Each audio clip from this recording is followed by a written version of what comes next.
Well, first I would say how wonderful of Woody Shaw to give me an opportunity to play with him. Woody would do his work on the East Coast. I grew up in Chicago.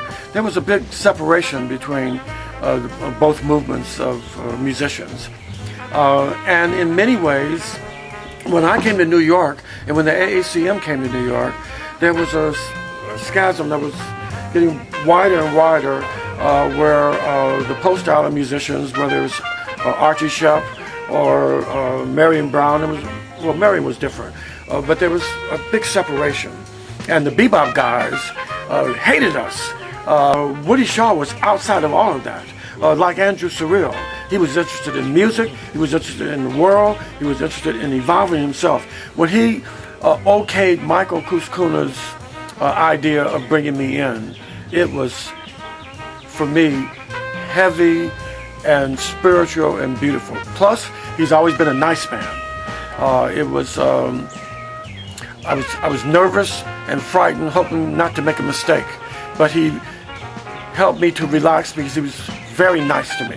And then to choose to play the composition Symmetry, Andrew Hill's composition, one of my favorite compositions, one of my favorite composers, really meant a lot to me. And then Jitterbug Waltz, he decided to do an extra one with me, even. And so it was just a beautiful experience, a chance to meet Joe Chambers, because Joe Chambers was the percussionist on that, I think. And then Victor Lewis. Was it Victor Lewis too?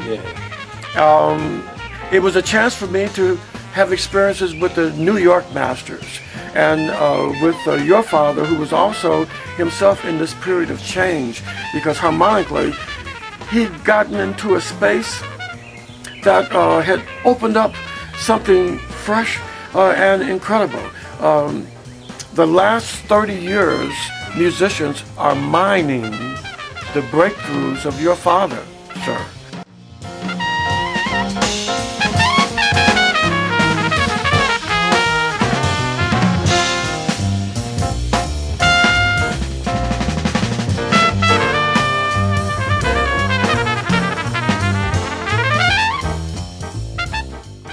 They don't talk about it, and in some cases, they don't even know that that's where it came from. And many of the guys just don't know. But Woody was the one to take that step into a Lydian-based pentatonic reality. And his music would have an intervallic component that changed the gravities of the harmony.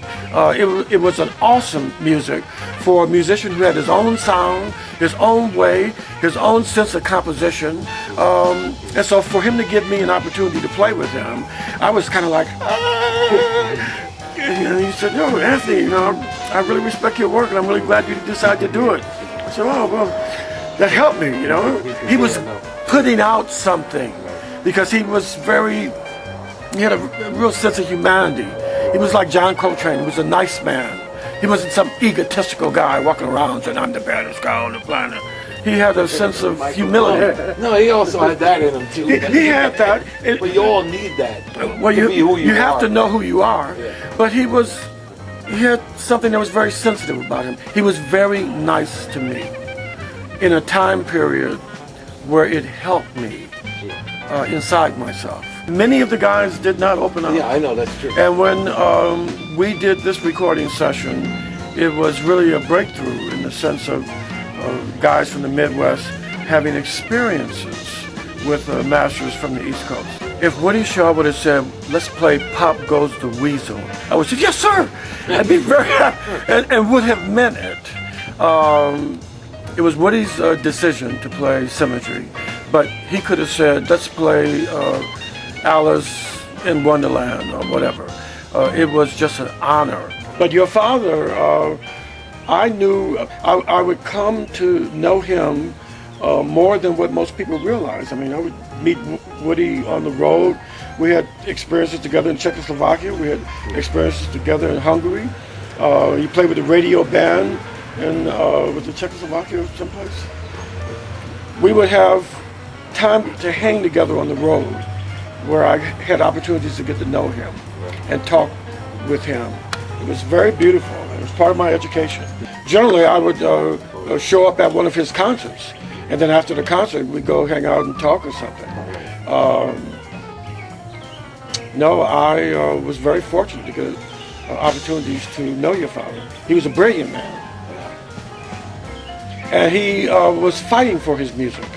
And even though he had proved so much, there was still a struggle he was involved with to get the jazz world to acknowledge him, that he was separate from Woody, from Freddie Hubbard, that his music was evolving in its own space. He was involved in his own struggle to advance his music. I found him to be a very sensitive man and very deep man. He was he had real depth, and it was always a pleasure and spiritual to have moments with your father, because we talked about the world. We didn't just talk about music. We talked about life and the way of things.